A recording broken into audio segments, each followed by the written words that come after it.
Hello, everybody. Welcome back to Fresh Daily Meggs. This is episode, I don't even know, but let's just roll with it. I'm off of 3 hours of sleep, some super green juice, and some coffee. So I'm ready. I mean, a little crusty this morning, but musty or whatever. Crusty, musty, but let's just roll right into it. I'm going to start off this episode with a story time. So we all know COVID was terrible, and it's still terrible, and it's annoying, and it cancels everything. Well, the one thing it canceled that really shattered my heart into itty bitty pieces is AllStar Weekend 2021. So yeah, we didn't get to go to AllStar Weekend 2021. I don't even remember if they had like a dunk contest like with no fans. I don't remember. I just know I wasn't there, and it did not happen. But All-Star 2020, before the world came crashing down in the city that we love, Chicago 2020, amazing time. February, it was cold, it was 10 degrees. I was living my life.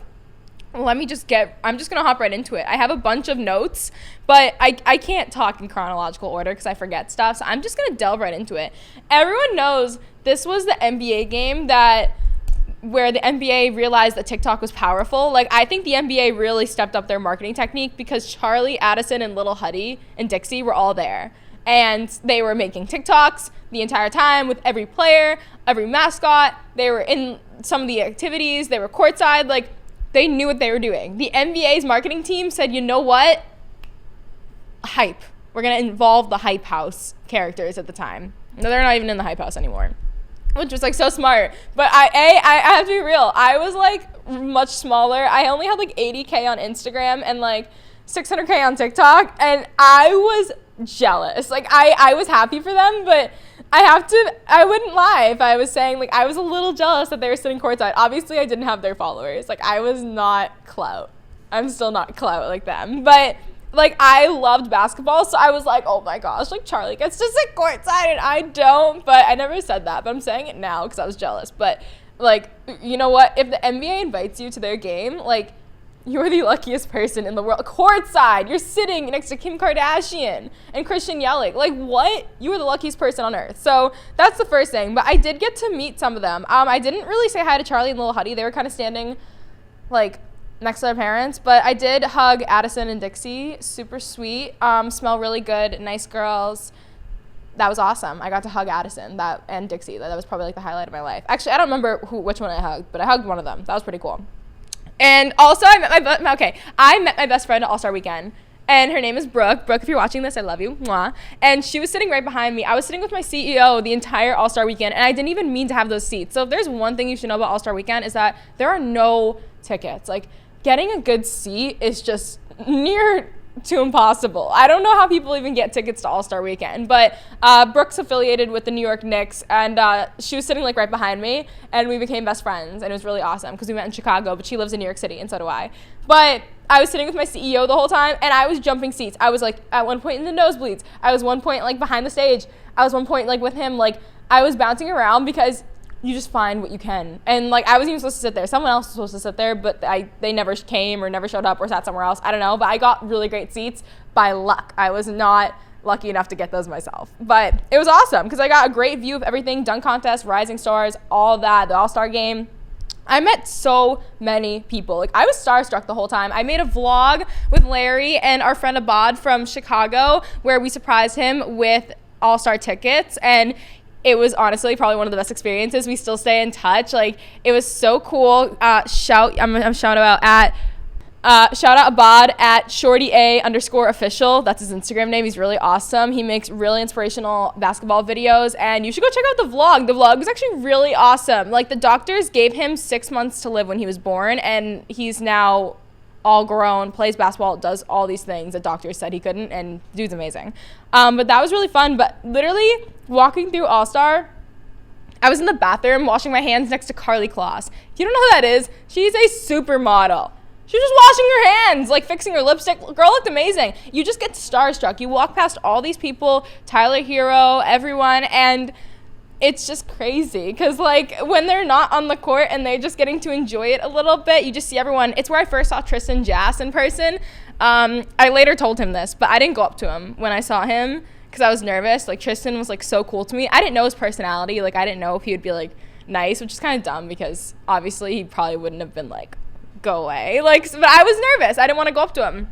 I didn't think he would know who I was, even if I introduced myself. But it's funny because like 2 years later, I actually told him that story. And he was like, why didn't you come up to me? But you just see all these people. Like AllStar Weekend is a fever dream. And it's absolutely amazing. And it's filled with basketball. It was also the first time where I really got to meet a lot of Overtime supporters. That was like my first real big trip with Overtime in Chicago. It was just such an ethereal experience, and meeting all of you guys out there was so awesome. I got so much merch and stuff, like All-Star merch. I don't even know where it is now at this point, but there was so many different experiences. Converse, there was a Converse game.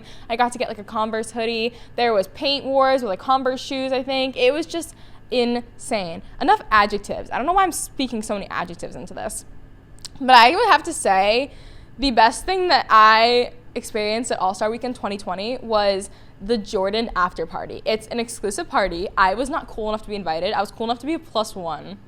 Not even cool enough to be a +1, but I was. And I got to go, and I've never seen something so cool. So imagine, like, I think I had just turned 20. Like, imagine being like a sophomore in college, and you're just at this party, and like Anthony Davis walks past you. I bumped into Quavo. Michael Jordan is sitting up on a platform 10 feet away from me with like a yellow beanie on. Russell Westbrook is talking to 10 other players. What? James Harden? I don't even remember who exactly was there because I think it was like only Jordan athletes. But seeing every NBA player just walk past you. Jason Tatum. Oh my gosh, who else? What's that guy's name? Rudy Gobert. This is iconic because I met Rudy Gobert, and then literally a month later, he was the one that touched all the microphones and got COVID. He was like the first one to get COVID. So it was really crazy because this is like right before COVID took down the world, and people were still talking. Like there was like some talk about it. It was like the whispers of like, oh, there's this virus, like the world's gonna shut down. And I didn't want to believe it at the time because like, you know, I'm at this big event. I'm like, how could this not be possible? Like there's no way that humans could be like dispersed and that we can't be together in big crowds like this. Like, what are you talking about? No, it did eventually, as we know. Whatever, gross, COVID, leave. You can leave now. You've had your time on the stage. Get off. We should just throw tomatoes. Throw tomatoes at COVID. But that Jordan party was just the coolest thing. But you know what? Do you want to know what I wore? I'm gonna insert a photo. This is what I wore, okay? I didn't, like, think to wear, like, fits to AllStar Weekend. I was just excited to be there. You know, I brought my jerseys. I was wearing AllStar merch that they sold at the store. I was wearing like jeans. I brought like one pair of shoes, my little Jordans that I had just bought. And so this outfit right here, I was wearing a denim jacket, black jeans, a black Holster shirt, and Jordans, and my hair in a ponytail.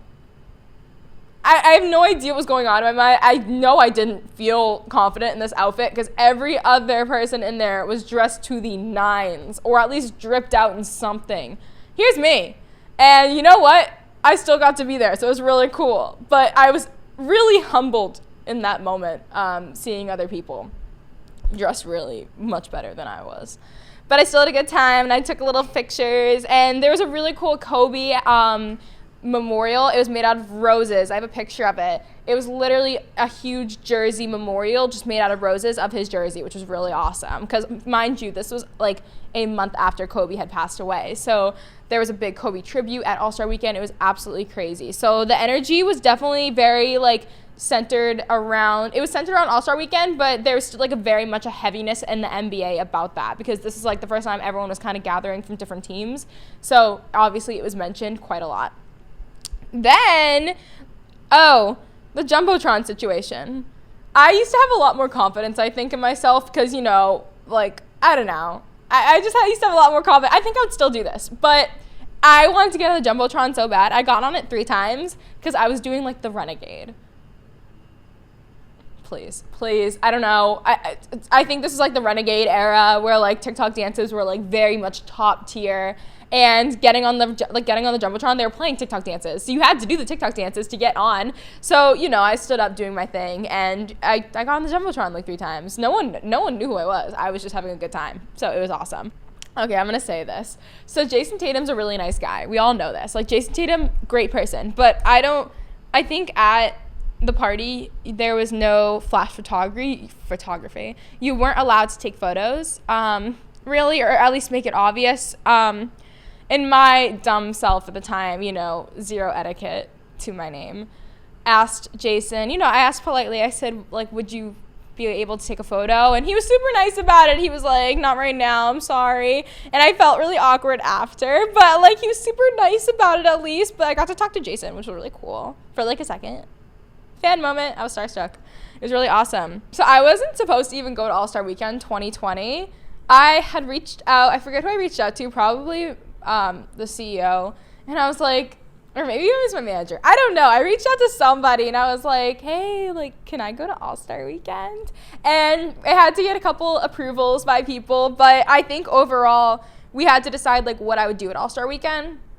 So that's when the idea went down, because this was something I've never experienced before. It had like of course, it has all like the top NBA players that go there and more that aren't even in it.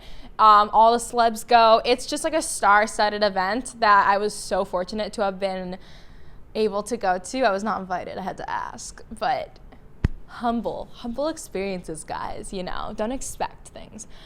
I had gotten my tickets, I had gotten my hotel, I was fully ready. I remember packing in my dorm room, like in my little dorm room with my bunk bed, packing my suitcase, not knowing what to expect, not knowing what to bring.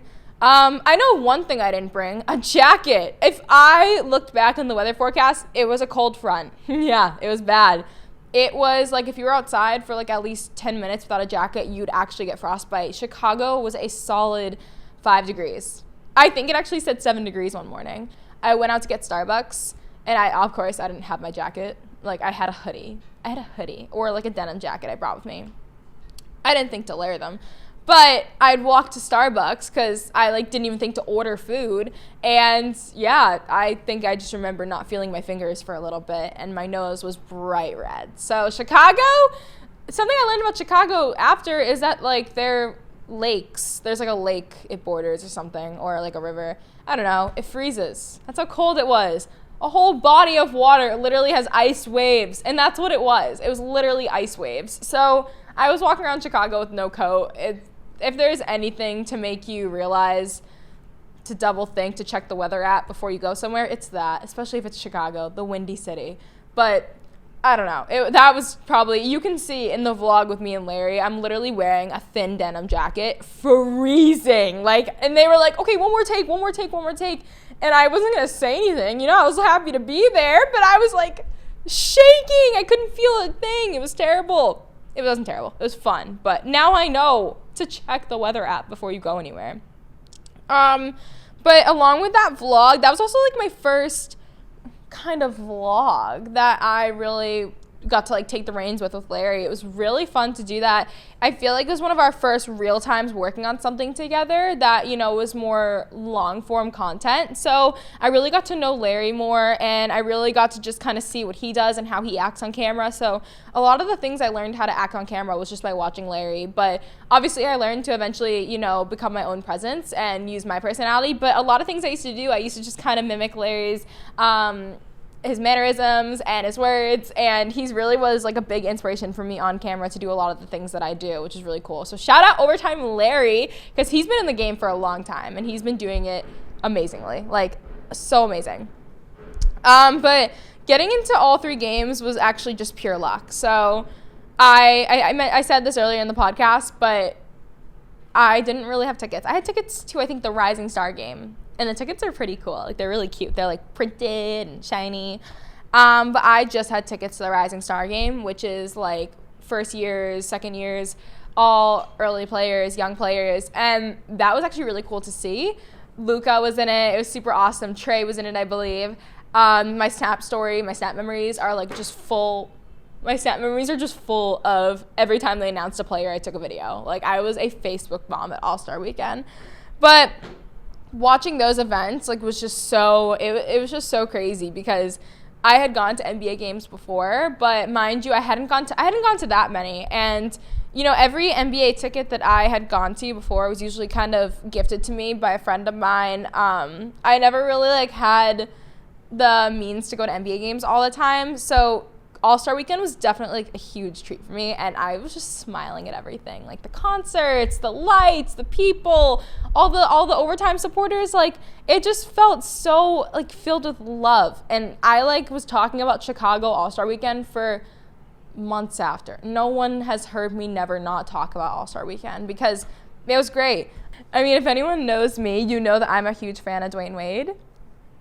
And I saw Dwayne Wade at All-Star Weekend. Now, mind you, I've never actually come into contact with Dwayne Wade. He's never acknowledged me. This was the one time I even got close. And this actually hurt my soul a little bit. I have this TikTok of it. I was recording, and there was I walked down to like where he was doing the reports and the stats. Oh, my foot's asleep. I walked down to where he was doing the reports and the stats. You know, he had his headset on, his suit, and everyone else, it was the end of the game. I think it was the last day of the last game. And I went down to like the stands, the very front row. And there was a bunch of other people there too, but it was a lot of like older men. It was like, you know, fathers and things like that. And everyone was trying to get his attention, and he saw like the older guys and like took a few photos with them. And then there's like little me. I have a video of it. It's so sad. You can see like the sparkle in my eye where I got sad. And I was like, Dwayne, you know, not trying to be annoying, but I was just like saying his name because he was like 5 feet in front of me. And he made eye contact with me, but then he had to go and he walked away. And I think that was the saddest moment I've ever had in my life because he was this close. He was this close to taking a picture of me, but I had it on video because I wanted to record the moment. So the moment's more of a sad moment. I have the TikTok. It's just so embarrassing because he just like had to go. But you know, I have no harsh feelings against him. I have a feeling one day I will meet Dwayne Wade. One day. But today is not that day. And back then was not that day. But it's okay. You know, you live, love, laugh, move on. And that was a little messy recap of All-Star 2020. Can't wait for 2022.